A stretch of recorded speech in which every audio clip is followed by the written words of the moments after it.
मैं अपने टाउन के एक मीडियम साइज होटल में रात पहली करता था। मेरा काम का मुख्य हिस्सा था कि मैं फ्रंट काउंटर पर खड़ा रहता था और चेक इन या चेकआउट करने वाले कस्टमर्स की सेवा करता था। ज़्यादातर समय रात में लॉबी में कोई भी व्यक्ति आता जाता नहीं था और जब आते थे तो वो बस ऐसे ही गुजर जाते थे। इसलिए मुझे पूरी रात दरवाजे की तरफ देखते रहना होता था। आमतौर पर गुस्सा करने वाले कस्टमर्स, किसी चीज़ की शिकायत करने वाले या फिर अजीब लोग तो हमेशा आते रहते थे, लेकिन मेरे लिए वो एक रात खास है जो अभी भी मेरे दिमाग में है। वो नॉर्मल रात जैसी ही थी।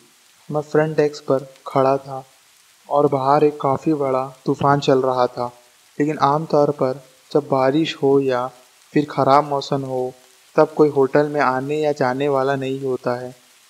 मैंने अपना फ़ोन निकाला समय बिताने के लिए, लेकिन कुछ ही मिनट बाद एक आदमी एंट्रेंस डोर पर आ गया। वो पहले के दरवाजे से अंदर चला आया और फिर रुक गया दो दरवाजे के बीच छोटे से जगह पर खड़ा हो गया।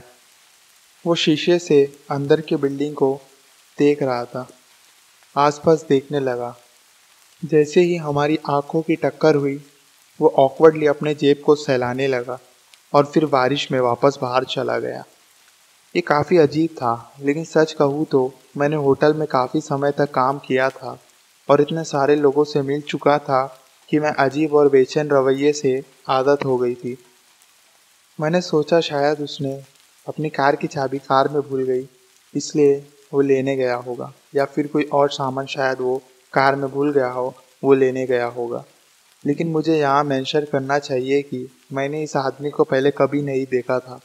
ये तो आम बात नहीं थी, क्योंकि ज़्यादातर कस्टमर्स दिन में ही चेक इन या चेकआउट करते थे और इसके अलावा उसके पास कोई सूटकेस, बैग या कुछ और चीज़ नहीं थी। इसलिए मैं नेचुरली समझा कि शायद उसके पास पहले से ही एक कमरा होगा और सब कुछ सामान उसका कमरे में होगा। कुछ और मिनट गुजर गए जब मेरे टेबल पर फ़ोन बजने लगा। कॉलर आईडी पर लिखा था कि यह किसी बाहर का नंबर है, तो मुझे पता था कि यह किसी रूम से नहीं आया है। मैंने फ़ोन उठाया और रेगुलर होटल की इंट्रोडक्शन दी और पूछा कैसी मदद कर सकता हूँ। एक आदमी दूसरी तरफ लाइन पर था और उसने बोला कि उसने अपनी गाड़ी फ्रंट पार्किंग लॉट में पार्क की है और उसको अपने सामान को अंदर ले आने में मदद चाहिए। उसने विनम्रता से कहा कि सब ठीक है, लेकिन फिर उसने मुझसे पूछा कि क्या मैं बाहर आ सकता हूँ और उसकी मदद कर सकता हूँ। मुझे एश्योरेंस देते हुए कि बस एक छोटे से सूटकेस को लेकर आना है। ये काफ़ी अजीब था, पर मैंने उसे बताया कि अगर वो अपनी गाड़ी फ्रंट डोर के पास ले आए तो मैं उसकी मदद कर सकता हूँ। वो थोड़ी देर के लिए रुक गया और फिर बोला ठीक है, और फ़ोन काट दिया। मैं थोड़ा परेशान होकर डेस्क के आसपास घूमने लगा और एंट्रेंस डोर के बीच में इंतज़ार किया। शायद 5 मिनट तक वहाँ खड़ा रहा, लेकिन घबराहट होने लगी। मैंने दरवाज़ा खोलकर अपना सर बाहर निकाला। बारिश अभी भी हो रही थी और मैं पहले वाले आदमी को पार्किंग लॉट के दूसरे तरफ देख सकता था। वो मुझे हाथ हिलाते हुए और मेरे पास आने का इशारा कर रहा था, लेकिन मैं नहीं गया। मुझे एक बहुत बुरी फीलिंग हुई, क्योंकि मुझे तो ये चाहिए था कि वो अपनी गाड़ी फ्रंट डोर पर लाए ताकि मैं उसकी मदद कर सकूं। किसी को अपने सामान के साथ तूफान में चलना क्यों चाहिए? मैंने उसे इग्नोर किया और दरवाज़ा बंद करके अपने डेस्क की तरफ लौट गया।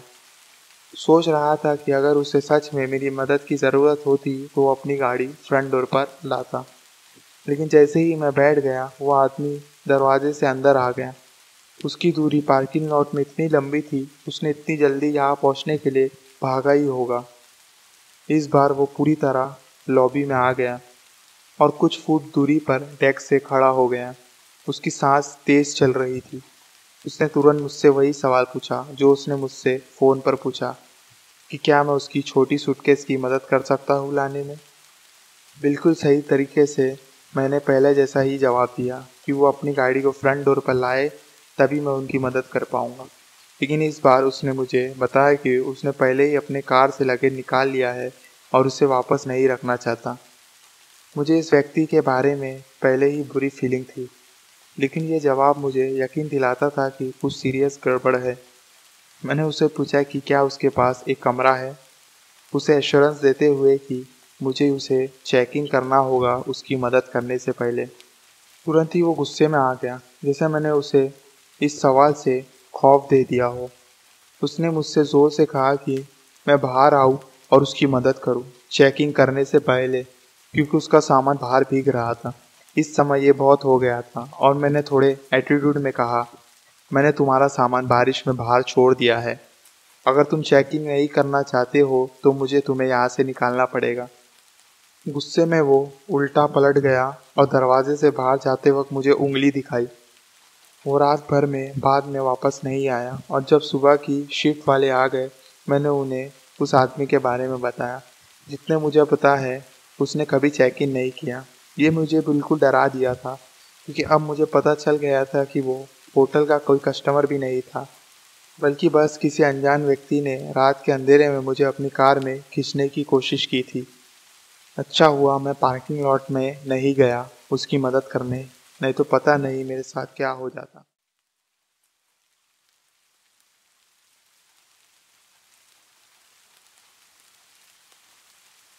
मैं रोड ट्रिप्स पर बहुत कम जाता हूँ, क्योंकि मुझे यदि दूर जाना होता है तो मैं प्लेन से जाना पसंद करता हूँ। लेकिन फैमिली मेम्बर के अचानक निधन के कारण मुझे अपने कज़िन के घर जाने के लिए लगभग 10 घंटे की ड्राइव करनी पड़ी। मैं बिल्कुल श्योर नहीं था कि मैं कितने समय तक बाहर रहूँगा, इसलिए मैंने एक हफ्ते तक का सामान पैक कर लिया और अगले दिन सुबह 10 बजे अपनी ड्राइव शुरू की। शायद 5 या 6 साल हो गए थे जब मैंने इतनी दूर तक ड्राइव की, लेकिन मैं अब भी विश्वास के साथ कह सकता था कि मैं एक दिन में वहाँ पहुँच जाऊँगा। किसी होटल पर रुकने की ज़रूरत नहीं होगी। ड्राइव के कुछ घंटे बाद आगे एक तूफान का बादल बन रहा था और एक घंटे बाद मैं घने बारिश के बीच ड्राइव कर रहा था। जिस रोड पर मैं ड्राइव कर रहा था वो लंबी थी और कुछ जगहों पर प्लेन फील्ड्स और कभी-कभी छोटे झीलों से गुजरती थी। रोड का कुछ हिस्सा एक वैली में था, इसलिए सारी बारिश का पानी रोड पर बह जाता था, क्योंकि कोई ड्रेनेज सिस्टम नहीं था। इस वजह से मुझे स्पीड को ड्रास्टिक रूप में रखना पड़ता था, ताकि मैं रोड की तरफ से ना बह जाऊँ या फिर रोड के भिगोते हिस्से में ना फंस जाऊँ। एक पॉइंट पर मैं वहाँ से क्रॉस भी नहीं कर सका, क्योंकि रास्ता पूरी तरह से भर चुका था।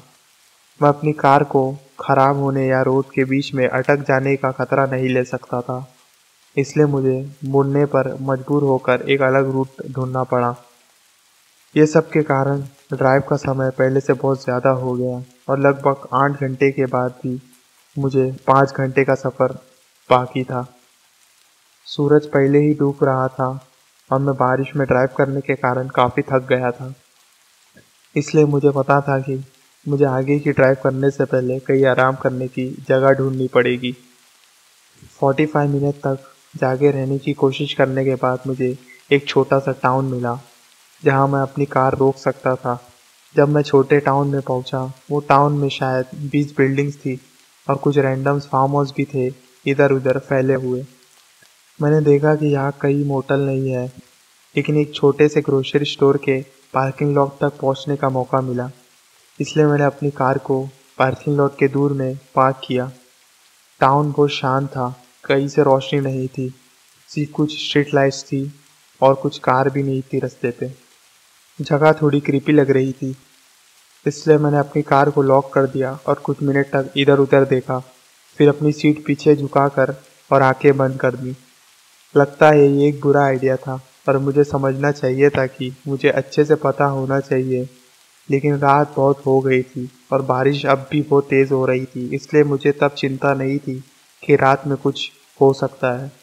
किसी खाली सड़क के किनारे कार पार्क करने से अच्छा तो यही था। 10 मिनट बाद मैं अपनी कार में तेज़ बारिश की आवाज़ में सो गया। जब मैं जागा तो मुझे पता चला कि गरज और बिजली की चमक और तेज़ हो गई है। जब मैं इधर उधर देखा तभी पार्किंग लॉट में बहुत ज़्यादा अंधेरा हो गया था, जैसा कि मेरे पहुंचते वक्त था। लेकिन दूर से मैंने देखा कि एक इंसान मेरी कार की तरफ बढ़ रहा है। मैं उन्हें घूर रहा था, इंतज़ार कर रहा था कि वो मुड़ जाए या कहीं और चले जाए। लेकिन जितना वो चल रहे थे वो दिखने लगे कि वो मेरे तरफ ही आ रहे हैं। बारिश की वजह से देखना मुश्किल हो रहा था, लेकिन जब वो मेरी कार के 20 फीट दूर तक पहुंचा, तब मुझे पता चला कि वो एक आदमी है। मैं बहुत ही डर गया, खास करके बाहर तेज़ बारिश हो रही थी और ये आदमी को कोई फ़र्क ही नहीं पड़ रहा था। लेकिन मुझे पता चला कि वो कुछ नहीं था, इसलिए मुझे खुद पर भरोसा था कि वो मेरी कार में घुस नहीं सकता। जब वो सिर्फ कुछ कदम दूर था, तो वो पीछे की तरफ चलने लगा। फिर इसने खोलने या तोड़ने की बजाय वो अपना हाथ पूरी तरह कार के दरवाजे पर रखा और कार को धक्का देने लगा, जैसे कि वो मेरी पूरी कार को धक्का दे रहा हो, जबकि मेरी कार खड़ी हुई थी। मुझे समझ नहीं आ रहा था कि ये क्या है, लेकिन वो ये दिखा रहा था कि वो पूरी कार को धक्का दे रहा है। मुझे पता चला कि ये आदमी बिल्कुल पागल है। मैंने इग्निशन में अपनी कार की चाबी डाली और उसे शुरू किया।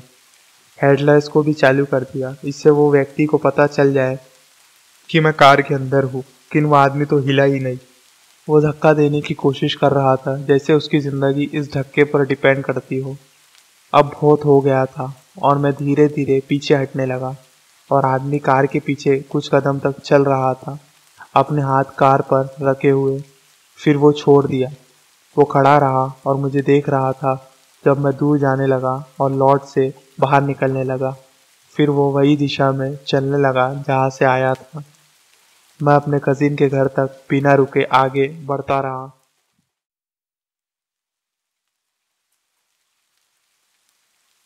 मैं यूपी में रहता हूँ और जब ये हुआ था तब मैं अपने माँ बाप के साथ हमारे छोटे से दूर दराज के घर में रहता था। ये घर से लगभग 20 मिनट की दूरी पर था, सबसे नज़दीकी शहर से, और हमारे पड़ोसी के एक तरफ 1 किलोमीटर की फासला था। यहाँ ये आम बात नहीं है। यहाँ ज़्यादातर विशाल जंगलों वाला वातावरण है, जहाँ एक एक तरफ छोटे छोटे से शहर है और एक तरफ बड़े शहर। हर हालत में मैंने बचपन घर में बिताया था, इसलिए मुझे कभी भी घबराहट नहीं होती थी या कुछ ऐसा नहीं होता था। लेकिन जब मैं 14 साल का था, तब एक ऐसा वाक़या हुआ जिसने मुझे हमारी जगह से डरा दिया। ये बारिश का टाइम था और मेरे माँ बाप ने मुंबई जाने का प्लान किया था। हम एयरपोर्ट के लिए संडे सुबह निकलने वाले थे, लेकिन कुछ दिन पहले मेरे पापा के काम के कुछ कारण की वजह से हमें रुकना पड़ा और यात्रा को कैंसिल करना पड़ा। इसी भरपाई करने के लिए मेरे माँ बाप ने मुझे संडे को एक वाटर पार्क ले जाने का फैसला किया। वहाँ मज़ा आया, लेकिन मुझे अब भी दुख था कि यात्रा को कैंसिल करना पड़ा। हम वहाँ 4-5 घंटे तक थे जब एक ताकतवर तूफान आसमान में दिखाई दिया। ये तेज़ तर्रार तूफान जल्दी आ रहा था, इसलिए प्रैक्टिकली सभी लोग पुल से बाहर निकल गए और तैयार होने लगे। जब हम घर पहुँचे तो हमने तुरंत देखा कि गैराज बिल्कुल खुला हुआ है।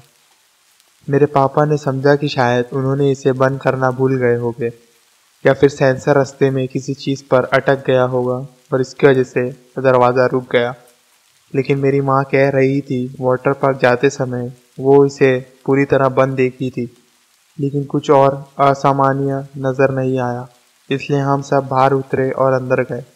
मेरी माँ ने बटन दबाकर गैरेज बंद कर दिया और वो बिना किसी परेशानी के बंद हो गए। मेरे माँ बाप दोनों टीवी चलाकर सोफ़ा पर बैठ गए और मैं अपने कमरे की तरफ चल पड़ा। यहाँ तक तो सब ठीक था, लेकिन जब मैं ऊपर की ओर जा रहा था, मुझे लगा कि मैंने हॉलवे में कुछ हरकत सुनी है। मैं जल्दी से ऊपर चला गया, कोशिश करते हुए देखने की क्या कोई जानवर तो नहीं आ गया है, लेकिन वहाँ कुछ भी नहीं था। लेकिन जो मुझे ध्यान में आया वो ये था कि मेरे कमरे की लाइट्स ऑन थी। ये काफ़ी अजीब था, क्योंकि याद है मुझे क्या मैंने लाइट ऑफ करके गया था और मैं कभी भी लाइट ऑन नहीं छोड़ता हूँ। इस वक्त मुझे कुछ समझ में नहीं आ रहा था। मुझे लगा कि शायद मैं लाइट्स के बारे में भूल गया होगा या फिर कुछ अजीब वायरिंग के कारण ऑन हो गई होगी लाइट्स, मुझे नहीं पता। लेकिन अब भी मुझे थोड़ा सा डर लग रहा था, इसलिए मैं थोड़ी देर तक हॉलवे में खड़ा रहा, फिर कमरे के दरवाजे की तरफ चल पड़ा। कमरे के बाहर खड़े होकर मैंने सुना और देखा क्या कुछ गलत तो नहीं है अंदर, क्या सब ठीक है या नहीं।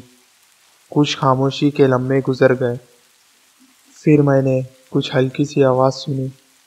कुछ चल रहा था। वो बहुत हल्की और धीमी थी, जैसे कि किसी छोटे जानवर का डब्बों के पीछे घूमना हो। मैंने दरवाज़ा थोड़ा सा खोला, सोचकर कि शायद मुझे एक चूहा या कुछ और भागते हुए दिखेगा, लेकिन पहली नज़र में मैंने कुछ भी नहीं देखा। मैंने कमरे में प्रवेश किया और दरवाज़ा पीछे से बंद कर दिया। मेरा कमरा बिल्कुल नॉर्मल नज़र आ रहा था। आमतौर पर जब घर में कोई जानवर या कुछ आता है तो उसकी वजह से अंदर सब गड़बड़ हो जाती है। मैं ज़मीन पर घुटनों पर बैठ गया और जानवर की या वह निशानी ढूंढने के लिए बेड के नीचे और फ्लोर पर देखा, लेकिन फिर भी कुछ नहीं मिला। मैं उठा और अपने बिस्तर पर बैठ गया, सोचते हुए कि कितनी अजीब सी बात है ये सब। लेकिन जब मैं वहाँ बैठे हुए अपने ख्यालात इकट्ठा कर रहा था, एक साया तेजी से कमरे के दरवाजे के नीचे से गुजरा, जैसे कि वो किसी इंसान का साया हो।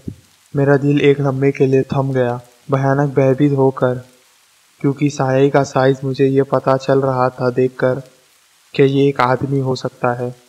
मैं तुरंत अपने बिस्तर से खड़ा हुआ, सोचने की कोशिश कर रहा था कि मैं क्या करूं, क्योंकि मुझे प्रैक्टिकली मेरे कमरे में ही बंद किया गया था। अगर भागने का रिस्क लेता तो कुछ हो सकता था।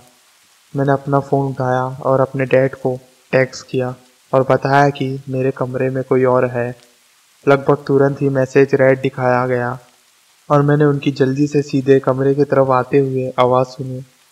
मैं दरवाजे के पास डर से खड़ा रहा और उनके कदम नज़दीक आते हुए सुन रहा था, उम्मीद करके कि कोई उसे छोड़ के चलेगा। लेकिन कुछ ही लम्हों के बाद उन्होंने मेरा दरवाज़ा खोला।